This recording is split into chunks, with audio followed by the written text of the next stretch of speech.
Hello everyone, welcome back to my channel. My name is Ebony Monet, also known as Monet the Creator, and I'm here with another video for you all, somewhat in response to my most recent video that I have posted. So first and foremost, I wanted to mention that this first video, the video that's coming out before this, talking about Claudine Gay's inauguration. This original video was recorded, I believe, like the day after the inauguration, and as of right now, it is January 4th. As of January 2nd, 2024, Claudine Gay has resigned from her position as president of Harvard University. Now, I share this with a very heavy heart, and I don't really plan to discuss the ins and outs of this entire situation. I believe that you should take your own time to really do your own research on what happened, what led up to this. It's been an ongoing situation since October. You can formulate your own thoughts and opinions based off of your own research. But I do want to take this time to express how I feel as a current Black graduate student at Harvard University, and how much this has impacted me personally. I'm probably not going to touch much on the graduate population and how we as a collective feel. I do want to express how I've been feeling from all of this. Navigating the emotions I have felt from seeing the resignation. Mind you, the day she resigned was the same day I finally got to look at the edits for the last video, so impeccable timing, of course. But like I just said, navigating the emotions has been extremely difficult. I felt anger, frustration, confusion, anxiety, hopelessness, a lot of just feelings that are conflicting.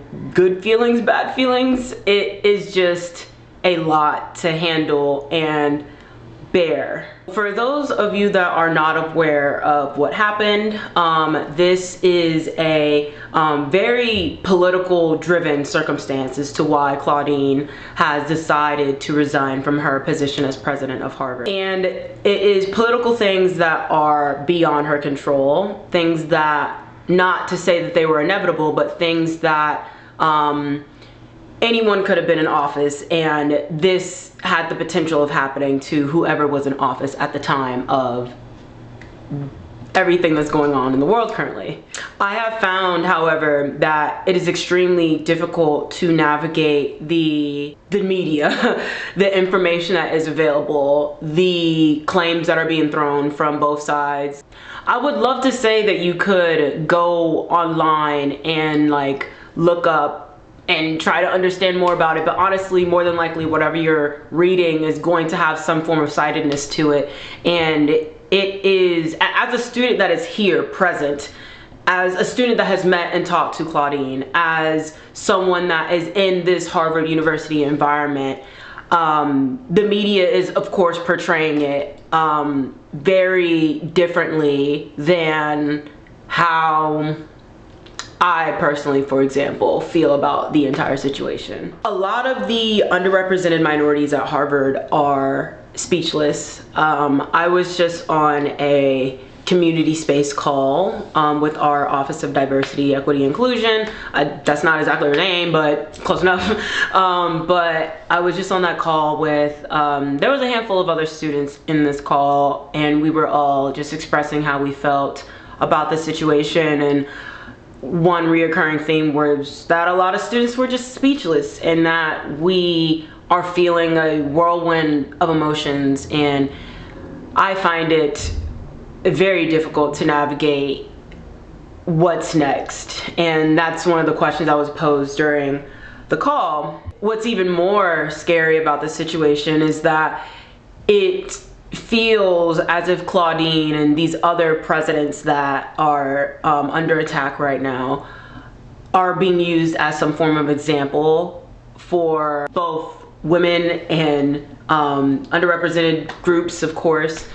And it feels as if, well, if I am someone that is in this space and I am doing like these things to be educated and get my PhD, am I going to be next? Even if I was to have the beautiful credentials and background as Claudine has, am I going to be the next person to receive that kind of treatment? And once again, if you have not been following the media, I'm not really going to touch much on that because it's too much to even bear to discuss right now, but you could definitely find that online at your own leisure. This is one of many situations where it feels that even when people of color, specifically Black women, are able to assume positions of some form of power, even whenever they're selected for these esteemed positions, it feels as if others, not going to say particularly who, but others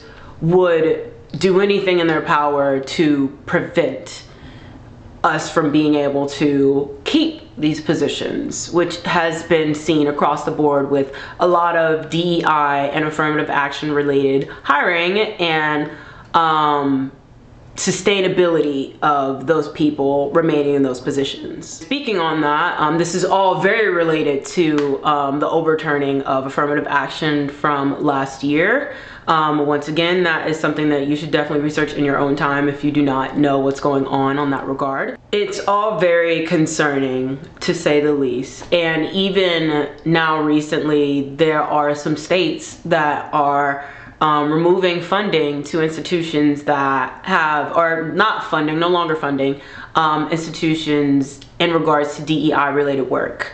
And it makes me wonder, how is this going to spread across America? How is this example of Claudine, a Black woman, being in a such a high position at an Ivy League institution, how is this going to spread across America? So to get a little bit more into like how I've been feeling about this,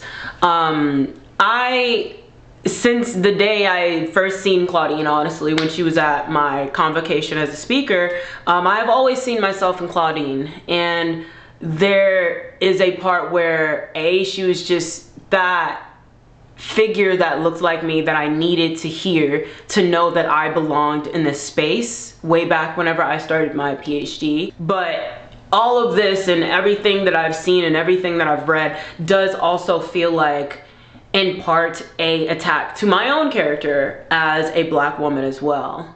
And to think that someone, like I've said, I've spoken to her and I've interacted with her, someone as genuine and just bubbly and excited and passionate, with the credentials, the background, the training that Claudine has, it almost feels like society is telling us that they're either not ready for people of color to assume these positions, or that no matter what credentials you're able to build up for yourself, that it's not good enough. As I said, like I re-watched the video that I recorded on the inauguration the other day, and I actually felt re-inspired by what I said about Claudine, regardless of the fact that that was the same day that she had resigned from the office.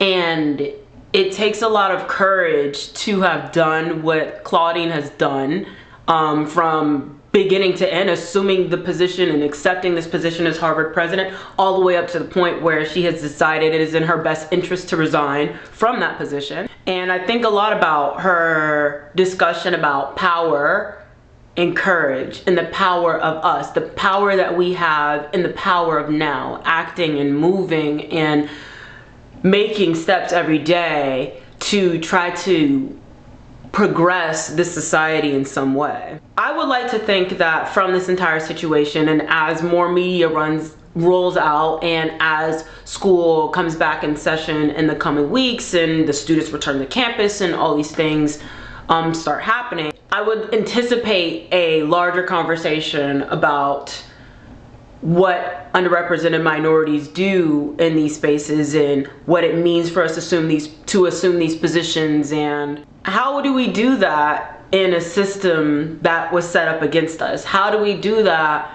when it feels as if I'm not wanted in this position, for lack of a better word or phrase? The first few months in 2024 are going to be extremely interesting for this very reason. I just feel like there's going to be a lot of conversations had about people of color, especially blacks, assuming positions of power in any context, and the sustainability of that, and whether or not this individual is able to actually make change before they are booted out of their position. This probably is going to need to be another conversation, but the political side, or the politicians getting heavily involved in the education space, it's very concerning.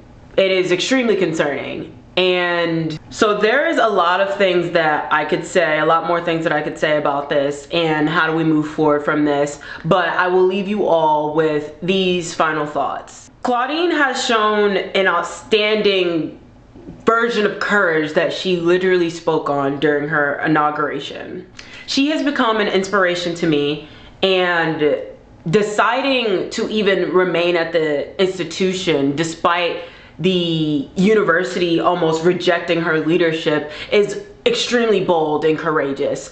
For that, I also would like to mention that there is a New York Times article in which she responds to this entire situation, and she mentions that, you know, her resignation is not necessarily what needs to be magnified, but that overall there is a greater issue at Harvard and educationally and politically that needs to be addressed. As I mentioned, I still resonate with her inauguration speech because I just find it extremely encouraging. It doesn't matter to me that she no longer holds the position. It doesn't matter to me that she has the shortest tenure of a Harvard president. None of that matters to me. But what matters is that she was able to speak to me at a time when I needed to hear it the most, what I needed to hear when I needed to hear it. And that inspiration will never die for me. And I couldn't be more blessed and grateful to once again have been at that inauguration, but also to experience and have this new invigoration towards my own goals and passions and how this will kind of steer me in this near future. The question of what's next, as I mentioned, it was also brought up in the community space conversation with the Office of Diversity. What is next is, I don't know. I don't think that anyone has the answers, and there is no knowing of what to do next. To that, I do say that it is okay to not know, and that at this point, it is more important for us to still continue to take a step each and every day, because what has been going on in America is truly not sustainable. And very soon, I do expect us to start seeing the outputs of what decisions and things have been kept in place for so long, and these systems that have been kept in place for so long, and hopefully the dismantling of these kinds of systems such that we are able to see greater progress for our minority and Black and African American communities in America. I hope that you found something from this video helpful. If you are also a Harvard grad student and you resonate with these feelings, you want to talk about it some more in the comments, please feel free to comment. If you got this far in the video, I do thank you so much for watching this, and don't forget to like, comment, and subscribe. I will catch you in the next video. This has been Monet the Creator. Goodbye.